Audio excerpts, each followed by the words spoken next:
Hello everyone to पढ़ाई to for CA intermediate. तो आज हम स्टार्ट करेंगे हमारी एडवांस अकाउंटिंग का chapter number 1, introduction to accounting standards. तो सबसे पहले हम शुरू करते हैं डेफिनीशन से। तो डेफिनेशन ऑफ अकाउंटिंग स्टैंडर्ड्स। तो अकाउंटिंग स्टैंडर्ड्स जो होते हैं वो क्या होते हैं? रिटन पॉलिसी डॉक्यूमेंट्स होते हैं जो कि एक्सपर्ट बॉडीज और गवर्नमेंट इशू करती है। They prescribe the accounting principles, methods, and procedures to be followed in the financial reporting.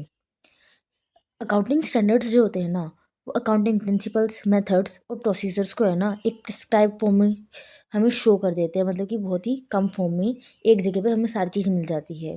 तो इस तरह से हमें शो कर देते हैं कि हमें इसके अलावा कुछ और चीज़ फिर फॉलो करने की ज़रूरत ही नहीं पड़ती। इस तरह से हमारे अकाउंटिंग स्टैंडर्ड्स होते हैं। इसके बाद आता है नीड फॉर अकाउंटिंग स्टैंडर्ड्स। अब अकाउंटिंग स्टैंडर्ड्स जो होते हैं ना, वो इंश्योर करता है यूनिफॉर्मिटी को फाइनेंशियल स्टेटमेंट में। मतलब कि ये हमारा इंडिया है, मान लो, ड्राइंग पे मत जाना, ठीक है। तो इसमें यहाँ पर भी अलग, यहाँ पर जो है यहाँ पे भी अलग होगा, यहाँ पे भी अलग, यहाँ पे भी अलग, सब जो है ना अलग अलग अलग काम करना शुरू कर देंगे अपना। तो ऐसा ना हो, इसलिए हमारे क्या आए हैं, अकाउंटिंग स्टैंडर्ड्स आए हैं, ताकि हमारी यूनिफॉर्मिटी जो है ना वो मेंटेन रह सके।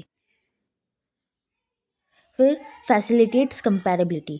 अब जब यूनिफॉर्मिटी रहेगी तो हमारे लिए इजी होगा ना कि हम कंपेयर कर सके हमारी फाइनेंशियल स्टेटमेंट्स को सारी की सारी ऑर्गेनाइजेशन में, या फिर अपनी ही जो हमारी ही जो वो फाइनेंशियल स्टेटमेंट है हम उसे भी तो कंपेयर कर पाएंगे आसानी से।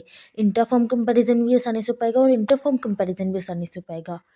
इंट्रा फर्म का मतलब है कि अपनी ही कंपनी के बीच में, मतलब कि अलग अलग साल में हम अपनी ही कंपनी को कंपेयर कर रहे हैं। और इंटर फर्म का मतलब है कि हम अपनी कंपनी के अलावा दूसरी कंपनी के साथ कंपेयर कर रहे हैं, ठीक है। फिर अब जो अकाउंटिंग स्टैंडर्ड्स है इसके जैसे रिलायबिलिटी, रेलेवेंस और अंडरस्टैंडेबिलिटी जो होगी ना फाइनेंशियल इंफॉर्मेशन की, वो भी इन्हेंस होगी, वो भी इंक्रीज होगी।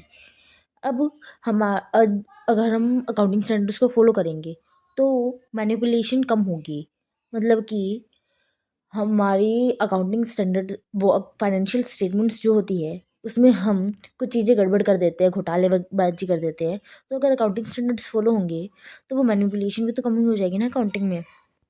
तो ये फिर तीसरा बुलेट पॉइंट्स है ऑब्जेक्टिव ऑफ अकाउंटिंग स्टैंडर्ड्स।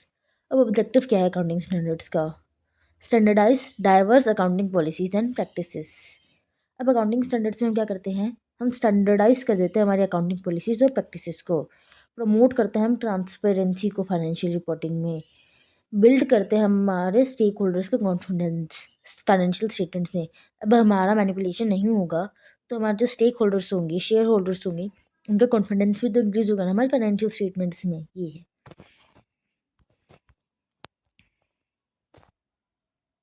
फिर है applicability of accounting standards in India.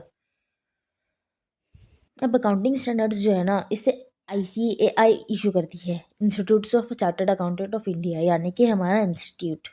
ये जो अकाउंटिंग स्टैंडर्ड्स जो होते हैं इसे कौन गवर्न करता है? कंपनीज एक्ट 2013, ठीक है। अब classified into two major categories. अब अकाउंटिंग स्टैंडर्ड्स जो होते हैं ना वो दो मेजर कैटेगरीज में क्लासिफाइड होते हैं, एक तो इंडियन AS और एक सिर्फ AS।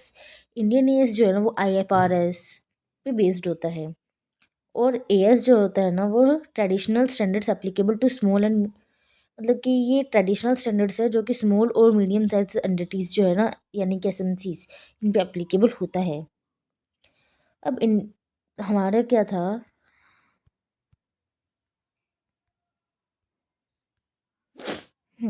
सॉरी। तो अब हम जो थे ना अपनी तरफ से अकाउंटिंग करा करते थे अपनी अपनी तरह से सारे के सारे इंडिया में, ठीक है। और बाहर जो होता था ना एक बिल्कुल ही अलग से एक AS फॉलो हुआ करता था। अब हमें हमारे को है ना बाद में नीड आई कि हम बाहर की कंट्री में जाकर के काम करें और बाहर की कंट्री को हमारी कंपनी में बुलाए, कंट्रीज़ में बुलाए काम करने के लिए। तब इसके लिए ज़रूरत क्या पड़ी कि अगर हमारे अकाउंटिंग स्टैंडर्ड्स जो होंगे ना वो अगर मैच करेंगे तो ही ये काम हो पाएगा। तो और अब इंडिया ने जो है ना इस बाहर के अकाउंटिंग स्टैंडर्ड्स को अडॉप्ट करने से क्या कर दिया था, मना कर दिया था। तो इसलिए क्या हुआ, तो इसलिए हमने है ना जो बाहर के अकाउंटिंग स्टैंडर्ड्स हैं ना ईएस, उन्हें है ना कुछ तरह से अडॉप्ट कर लिया। यानी कि जो हमारे इंडिया के अकाउंटिंग स्टैंडर्ड्स थे और बाहर के ईएस, उन दोनों को कर लिया मिक्स, मिक्स कर दिया, ठीक है, जिसे हम फॉलो करते हैं ताकि बाहर के लोगों को भी दिक्कत ना आए और हम लोगों को भी बाद में दिक्कत ना आए कि हमें एकदम से चेंज करना पड़ेगा जो, तो उससे हमें दिक्कत नहीं आएगी इससे, ये है। फिर बात करते हैं बेनिफिट्स क्या है अब अकाउंटिंग स्टैंडर्ड्स की। अब इससे जो डिसीजन मेकिंग होती है ना वो आसान हो जाती है स्टेक होल्डर्स के लिए। अब इससे कंसिस्टेंसी, मतलब कि अकाउंटिंग स्टैंडर्ड्स को अगर हम फॉलो करेंगे तो एक ही कतार में हम चलते जाएंगे, तो कंसिस्टेंसी जो होगी ना वो मेंटेन हो पाएगी, ठीक है। अब हम कंपैरेबिलिटी कर पाएंगे, ट्रांसपेरेंसी होगी फाइनेंशियल रिपोर्टिंग में। अब इससे है ना जो मिसअंडरस्टैंडिंग है और कन्फ्यूज़न जो भी होती है ना अलग अलग अकाउंटिंग प्रैक्टिसेस की वजह से, वो भी नहीं होगी। आई बात समझ। अब इसके बाद आता है लिमिटेशंस ऑफ अकाउंटिंग स्टैंडर्ड्स। अब लिमिटेशंस क्या क्या हैं, may not address every specific scenario और इंडस्ट्री नीड। अब अकाउंटिंग स्टैंडर्ड्स जो है ना वो किसी भी स्पेसिफिक सिनेरियो को एड्रेस ना कर पाए, या फिर किसी इंडस्ट्री को किसी और चीज़, किसी और अकाउंटिंग स्टैंडर्ड्स को फॉलो करने की नीड है तो उसे भी एड्रेस नहीं कर पाता, तो ये लिमिटेशन है थोड़ी सी अकाउंटिंग स्टैंडर्ड्स की। फिर रिजिड होता है, मतलब कि ये जैसा भी है ना इसे हम मॉडिफिकेशन नहीं कर सकते, ठीक है।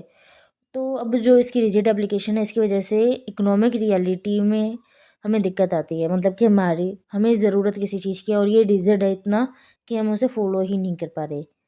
अब इम्प्लीमेंट, अब अकाउंटिंग स्टैंडर्ड्स को अगर हमें फॉलो करना है ना तो उसके लिए हमें उसमें पर्टिकुलरली एक्सपर्टाइज करना पड़ेगा जिसकी हाई कॉस्ट होती है।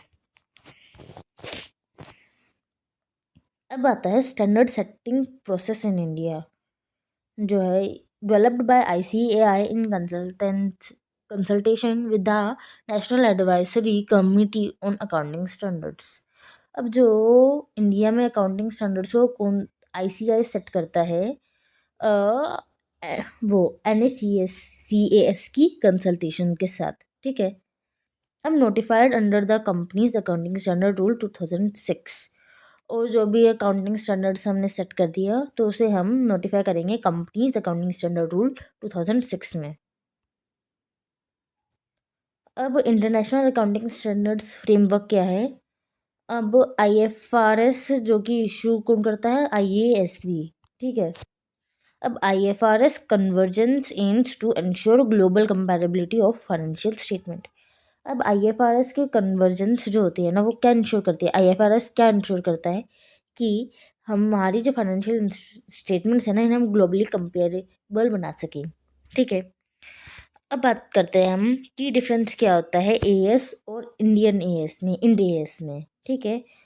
तो सबसे पहले बेसिस ऑफ फॉर्मेशन में बात करें तो AS जो है ना ये ट्रेडिशनल प्रिंसिपल्स है, और इंड AS जो है ना वो IFRS का कन्वर्जेंस है।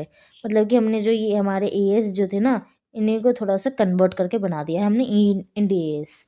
फिर स्कोप क्या है, तो अब इंड AS जो है ना इनका वाइडर स्कोप होता है जिसमें फेयर वैल्यू मेजरमेंट इंक्लूड होता है और ज़्यादा से ज़्यादा डिस्क्लोजर रिक्वायरमेंट होते हैं। अब एप्लीकेबिलिटी, इंड AS जो है ना वो लार्ज कंपनीज के लिए मैंडेटरी है, और AS जो है ना वो SMEs के लिए मैंडेटरी है। तो अब लास्ट पॉइंट की बात करें तो अब इम्पोर्टेंस क्या है कन्वर्जेंस ऑफ IFRS की, तो helps Indian companies integrate with global market. अब IFRS की मदद से ना जो इंडियन कंपनीज है ना वो ग्लोबल मार्केट के साथ इंटीग्रेट कर पा रही है। फिर simplifies preparation of consolidated financial statements for multinational companies. अब जो कंसोलिडेटेड फाइनेंशियल स्टेटमेंट्स जो है ना मल्टीनेशनल कंपनीज के लिए, तो उसको सिंप्लीफाई कर देता है। अब enhance cross border comparability and investments. अब ये क्रॉस बॉर्डर कंपैरेबिलिटी और इन्वेस्टमेंट को भी इन्हेंस करता है। That's all, thank you.